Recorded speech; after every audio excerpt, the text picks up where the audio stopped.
तर नमस्कार मित्रांनो, तर शेतामध्ये आलतो. तर मित्रांनो आज काम काय आहे माहिती आहे का, जे गवत लावलेलं आपण शौर्याचं ह्याला गांडूळ खत टाकायचं. आता हे 4 वळींला गांडूळ खत टाकलेलं आहे, त्याच्यामुळे इकडं पहा किती मस्त गवत आलेलं आहे, एकदम भारी हिरवगार आहे. आणि इकडं पहा, इकडं टाकलं नाही ना तर इकडं गांडूळ खतच टाकलं नाही तर इकडं पहा पिवळसर पडलेलं आहे. हे पहा इथून इकडं टाकलंच नाही आणि हाईट पण छोटीच आहे त्याची, त्याच्यामुळे पा किती फरक दिसतो गांडूळ खतात. एवढी ताकद असते ना, तिकडचं पूर्ण हिरवं आहे आणि इकडचं पा छोटालं आहे, खूप छोटालं आहे आणि पिवळं पडलेलं आहे. हे पा दाखवतो तुम्हाला, हे पा छोटालं आहे एकदम आणि तिकडचं एवढं भारी आलं आहे. कशामुळं तर गांडूळ खतामुळं. ह्याला गांडूळ खतच टाकलेलं आहे, रासायनिक दुसरं खत टाकलेलं नाही आहे. तर पा किती भारी आलं आहे. आता मी याला पण टाकायलं, हे पा आणलेलं आहे गांडूळ खत तिथं. हे पा हे टाकायचं आहे एकदम, ते पहा किती फरक येतो. ऑर्गॅनिक एकदम भारी येतं या. पहा आता ह्याला पण टाकतो, याला पाणी तर दिलेलं आहे पण आता हे खत टाकून मग ह्याला 2-3 दिवसांनी आपण पाणी देऊ, तर मग कसं चांगलं आहे त्याच्यावानीच होईल. मग ह्याला गांडूळ खत टाकूत मग आता.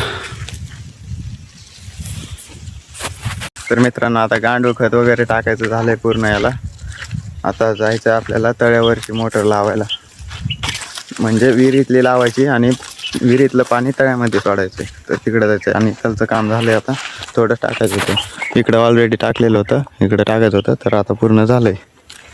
आणि पहा हे त्याची याची क्वालिटी दाखवतो. हे पहा याची क्वालिटी, हे पहा कसलं हिरवंगार आहे आणि हाईट बी बघा एवढी इथपर्यंत झालं आहे. आणि इकडचं थोडं छोटंच आहे.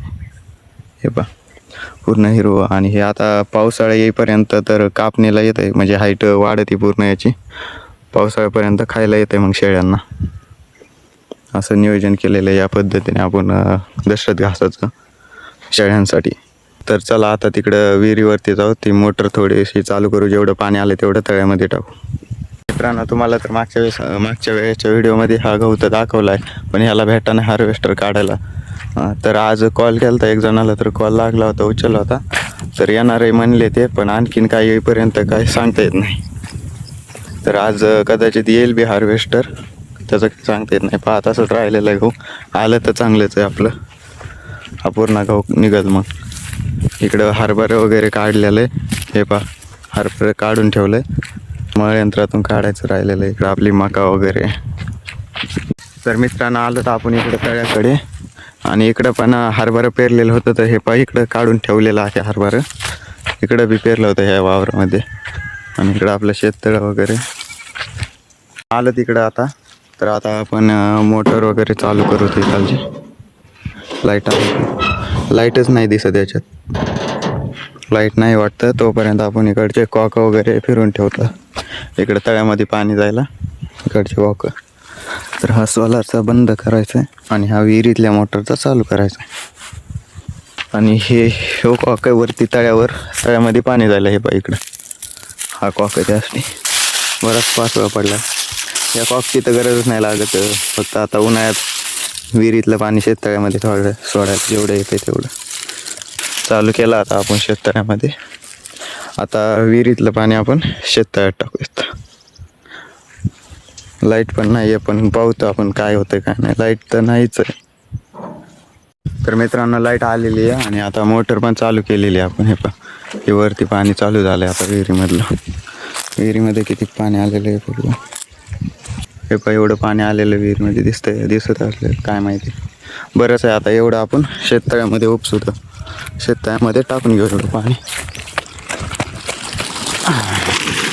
हे बघा पाणी चालू झालं शेततळ्यामध्ये.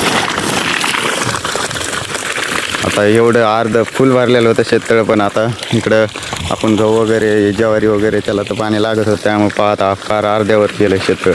एवढं शेततळ्याचं पाणी उपसलं. आता रोज विहिरीमध्ये जेवढं पाणी येईल ना तेवढं इकडं शेततळ्यामध्ये सोडायचं, म्हणजे कसं पुरवठा राहील. आणखीन काही दिवसांनी आपल्याला पाण्याची गरज पडणार आहे, त्याच्यामुळे आधीच पाण्याची सेविंग करून ठेवायची. आता सध्या दारे धरायला तर काहीच नाही तिकडं, गहू काढायला आला आहे, ज्वारीला बी पाणी बंद झालं आहे आता सध्या. तर आता विहिरीतलं जेवढं बी चांगलं येईल, म्हणजे जेवढं दररोज पाणी येईल तेवढं डायरेक्ट आता शेततळ्यामध्ये साठवून ठेवायचं, सेविंग करून ठेवायची, कारण पुढं कामाला येईल आपल्याला. विहिरीतलं पूर्ण पाणी उपसेपर्यंत आपण इकडं सोलार खाली जाऊन बसूया. आता इकडं सावलीला मस्तपैकी, तोपर्यंत इकडचं पाणी पण उपसत आहे. आणखीन एक तास तरी लागेल पाणी उपसायला. तोपर्यंत आपण इकडं सोलार खाली बसतो जाऊन. इथं निवांत आता थोडा वेळ बसतो, आराम करतो. इथं मस्त गार लागते, इथं वारं वगैरे लागते. इकडं समोर विहीर आहे आपल्या शेततळे. आता पाणी उपसेपर्यंत इथंच बसतो सावलीत. मित्रांनो आता विहिरीतलं पूर्ण पाणी शेततळ्यामध्ये सोडलं आणि इकडं आलं. इकडं आई कापूस यायची होती, थोडा फुटलेला होता.